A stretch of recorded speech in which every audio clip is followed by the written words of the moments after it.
안녕하세요. 민돌군입니다. 오늘은 주택 청약 통장에 대한 이야기를 해볼까 합니다. 많은 사람들이 필수라고 꼭 해야 한다고 하는데 정작 쓰는 방법을 가르쳐 주시는 분들은 별로 없더라고요. 그래서 청약으로 어떻게 재테크를 하는지 또 굳이 청약에 목매지 않아도 되는 이유를 말해보겠습니다. 우선 간단하게 통장 스펙을 어느 정도 맞추는 것이 좋냐 하면 첫째, 가입 기간 2년 이상, 둘째, 납입 횟수 24회 이상, 셋째, 전용 면적 및 지역에 따른 예치금 보유, 넷째, 무주택 세대주 정도로 보시면 될 것 같습니다. 셋째 같은 경우에는 위의 표를 참고하시면 되겠고요. 저는 지방의 제외지역 34평 이하의 집을 청약할 예정이니 200만원만 예치되어 있으면 되겠네요. 공공분양의 경우 납입 횟수와 납입 금액이 중요한데 1회 최대 납입 금액이 10만원입니다. 수도권 같은 경우 공공분양 납입 금액 커트라인이 1000만원 이상이므로 최소 10년 이상은 들어야 당첨한 확률이 있겠네요. 그래서 어릴 때부터 넣어두는 것이 유리하다는 것입니다. 하지만 지방의 경우 경쟁률이 높지 않으므로 상황에 맞게 2년 이상 납입하시고 어느 정도 금액에서 멈추세요. 청약통장이라는 게 사용할 의향이 있으면 해지를 못하는 건데 너무 무리한 금액을 넣으면 오히려 찾지 못해 난감할 수 있습니다. 자세히 이야기하자면 더 할 말이 많지만 앞서 말한 4가지 정도만 맞춰두시면 청약에 크게 지장은 없으실 겁니다. 이제 2년 넘게 모은 청약통장을 어떻게 이용하느냐? 첫 번째, 분양권 전매하기입니다. 근데 선입견인 것이 꼭 내가 살 집만 청약한다는 생각을 버리셔야 돼요. 어차피 주택 청약 1순위는 내가 사는 지역이기 때문에 부동산에 관심을 가지고 있다가 내가 사는 곳의 시세에 비해 싸거나 혹은 입지가 너무 좋은 곳에 분양을 한다고 하면 그곳에 청약을 넣는 것입니다. 동호수가 좋은 로얄동 로얄층에 청약 당첨이 되면 계약을 합니다. 통상 아파트 값의 10%에서 20% 정도 됩니다. 로얄이 아니더라도 당첨만 돼도 좋은 아파트라면 들고 갑니다. 25평 기준 3억이라고 가정하였을 때 계약금은 3천만원에서 6천만원 정도 되겠네요. 사회초년생부터 열심히 모은다면 3천만원은 모아지리라 봅니다. 이후 프리미엄이 붙으면 분양권 전매를 하는 것이죠. 물론 요즘은 조정지역 및 분양가 상한제 등으로 전매 제한이 느는 추세지만 통상 민간 분양의 전매 제한은 6개월에서 1년 정도로 분양 공고문의 분양권 전매 제한을 잘 확인하셔서 청약한 후 프리미엄을 받고 분양권을 파는 것이지요. 이것이 부동산 투자의 기본이 되는 분양권 투자입니다. 청약 가점이 높을수록 좋은 곳에 당첨될 확률이 높으므로 딱히 집을 사지 않아도 된다면 좋은 분양이 떴을 때 투자하는 것이죠. 분양권은 완공 전까지 크게 돈이 필요하지 않으므로 비교적 적은 돈으로 큰 수익을 올릴 수 있습니다. 물론 어디까지나 투자이므로 손실이나 리스크도 어느 정도 있는 편입니다.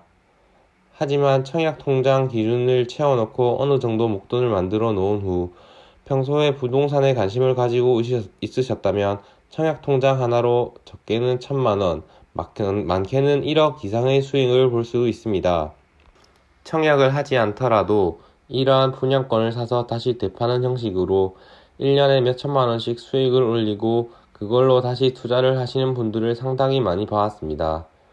하지만 세금, 복비 등을 생각하면 청약이 중간 비용 없는 최고의 방법이 될 것입니다.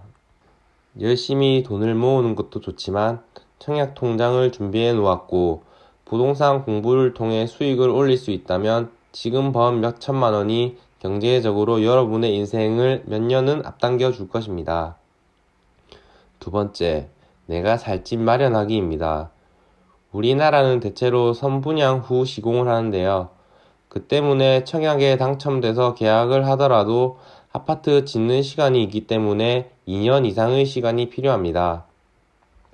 대부분의 사람들이 월급 받아 저축하는 입장에서 몇 억씩 하는 아파트를 일시불로 살 수 있는 사람은 많이 없을 거라고 생각됩니다. 그런 점에서 분양은 계약금 10%에서 20%만 있으면 새 아파트를 살 수 있다는 점에서 굉장한 메리트가 있습니다. 계약금을 납부하면 중도금이라는 형태로 6개월에 한 번씩 아파트 값의 10% 정도를 내게 되는데요. 이 돈 역시 몇천만 원이므로 무시할 수 없습니다. 하지만 분양을 받게 되면 단체 중도금 대출로 아파트 값의 60% 정도를 차지하는 중도금을 대출받을 수 있습니다. 이자는 3%에서 5%대로 비싼 편이지만 일반인을 상대로 이렇게 큰 돈을 대출해주는 경우는 별로 없습니다. 또한 중도금 무이자인 경우도 있기 때문에 아파트를 다 짓고 잔금을 치를 때 디딤돌 대출이나 건설사에서 알선해주는 단체 대출로 대금을 지불할 수 있습니다. 계약금 정도만 있으면 신용이 다소 떨어지더라도 단체 대출로 새 집을 장만할 수 있다는 것이죠. 또한 아파트를 짓는 동안에도 저축을 할 것이기 때문에 차근차근 모아서 내 집 마련을 할 수 있다는 장점이 있습니다. 물론 대출 이자나 원금이 너무 큰 경우도 있겠지만 터무니없이 자신 수준에 맞지 않는 집이 아니라면 대부분 30년 상환으로 커버가 됩니다. 2억 원을 30년 원리금 균등 상환으로 디딤돌 대출했다고 가정시 한 달에 77만 원 정도 지불하면 되니 주거비 및 저축이라고 생각하고 차근차근 갚아가면 되는 것이고, 집값이라는 게 상황에 따라 다르지만 지금까지는 평균적으로 우상향을 하고 있으므로 대팔 시 어느 정도의 이윤도 생각해 볼 수 있겠습니다. 세 번째, 청약통장 소득공제입니다. 직장인이시라면 매년 연말정산을 하실 텐데요. 연봉 7천만 원 이하의 무주택 세대주이시면 납입금액 240만 원 한도 40%, 총 96만 원까지 소득공제가 가능합니다. 물론 5년 이내에 청약이 당첨되어 통장을 해지하거나 주택을 구입하면 공제받은 것을 추징당하지만 입사하고부터 소득공제 신청을 하신다면 충분히 5년 동안 소득공제 혜택을 보실 수 있을 거라고 생각됩니다. 네 번째, 대출 담보로 활용하는 것입니다. 청약 통장이야 억지로든 미래를 위해서든 일정 금액을 납입하고 있는데 갑자기 돈이 필요하다면 통장의 예치금을 담보로 대출을 할 수 있습니다. 대출을 한다고 해서 주택 청약에 영향을 끼치지 않으며 잠깐 동안 소액의 돈이 필요하다면 대출 담보로서도 훌륭한 역할을 합니다. 이렇게 크게 4가지 정도로 청약 통장의 활용 방법을 알려드렸는데요. 반대로 굳이 청약 통장을 무리하게 좋은 통장으로 만들지 않아도 되는 이유를 말씀드리겠습니다. 첫째, 청약의 동호수 배정은 랜덤이다. 되팔든 실거주를 하든 좋은 동호수를 갖고 싶은 것은 당연할 텐데요. 아쉽게도 동호수 배정은 랜덤이므로 최악의 경우 일조권도 안 좋은 뒷동에 저층이 걸린다면 아파트가 좋다고 하더라도 분양가 이하의 가치를 가지는 집에 당첨될 수 있습니다. 별거 아닌 것 같아 보여도 바다 조망, 일조권 등의 동호수의 좋고 나쁨 여부는 같은 아파트라도 1억 이상의 차이를 보이기도 합니다. 10년 넘게 정성스럽게 만들어 놓은 통장이 한 청약이 당첨이 안 되면 재도전하면 되지만 좋지 않은 집에 걸릴 경우 분양가 다 주고 살기도 애매하고 안 하자니 청약 통장을 날리고 안타까운 상황이 발생할 수 있습니다. 또한 사람 성향에 따라 고층을 좋아할 수도 있고 탑층을 좋아할 수도, 필로티 및 1층, 저층을 좋아할 수도 있는데 이러한 선택권이 없다는 점에서 그냥 상황을 보고 내가 원하는 층의 집을 구매하는 것이 현명할 수 있습니다. 둘째, 청약 통장이 다가 아니다. 청약 가점에는 다양한 항목들이 있는데요. 무주택 기간, 부양 가족 수, 청약 통장 가입 기간이 있습니다. 청약 통장보다는 무주택 기간 및 부양 가족 수의 점수가 훨씬 높죠. 총점이 84점 정도인데 통상 70점 이상이어야 초인기 단지에, 인기 단지는 60점, 지방의 보통 단지들은 50점 이상이어야 안정권입니다. 또한 무리하게 청약 통장 점수가 높지 않더라도 특별 공급도 있습니다. 젊은 세대들에게는 신혼 특공과 기간 추천인 중소기업 특공이 있습니다. 초인기 단지가 아니라면 이러한 특별 공급으로 커버가 된다고 생각합니다.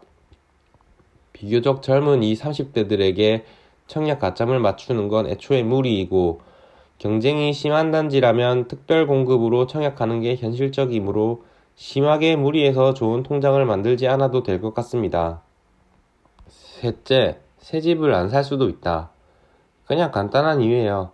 나는 부동산 투자 관심도 없고 위험해서 싫고 분양받지도 않을 거고 이미 지어진 입지적으로 검증되고 내 자금 형편에 맞는 아파트를 돈 모아서 살 거다. 이런 분들이면 청약통장 필요 없어요. 나쁜 관점도 아니고 새 집이라고 무조건 좋은 것도 아닙니다. 이미 입지적으로 검증된 곳은 지어진 집이니까요. 다시 한번 말씀드리지만 굳이 좋은 통장 안 만들어도 되는 이유이지 없으라는 말은 아니에요. 사람 살다가 어떤 일이 일어날지 모르잖아요. 처음에 말씀드린 요건 정도만 충족해 놓으시면 언젠가 한번 쓸 일이 있을 겁니다. 저 또한 23살부터 통장을 만들어서 청약을 넣어 공공분양주택에 당첨되어 분양받아 살고 있습니다. 청약통장은 다시 만들어 조건을 충족해 두었지만 이제 제 인생에 무주택 기간은 없을 것이고 제가 사는 지역에서 청약으로 이득 볼 일은 당분간 없을 듯 합니다. 열심히 만들어둔 청약통장이 누군가에겐 몇천만 원의 목돈이 될 수도 누군가에겐 소중한 신혼집 혹은 보금자리로 사회초년생들에겐 쏠쏠한 소득공제 혜택이 될 텐데요. 예전에 좀 더 알았더라면 분양권 투자를 했지 않을까 싶네요. 여러분의 청약통장도 소중한 곳에 쓰이기를 바라면서 영상 마치도록 할게요. 앞으로도 실생활에서 일어나는 재테크 이야기를 해볼까 합니다. 재밌게 보셨다면 지나치지 마시고 구독 한 번씩 부탁드립니다. 여러분이 눌러주시는 구독 한 번이 저의 하루를 행복하게 합니다. 끝까지 시청해주셔서 감사합니다.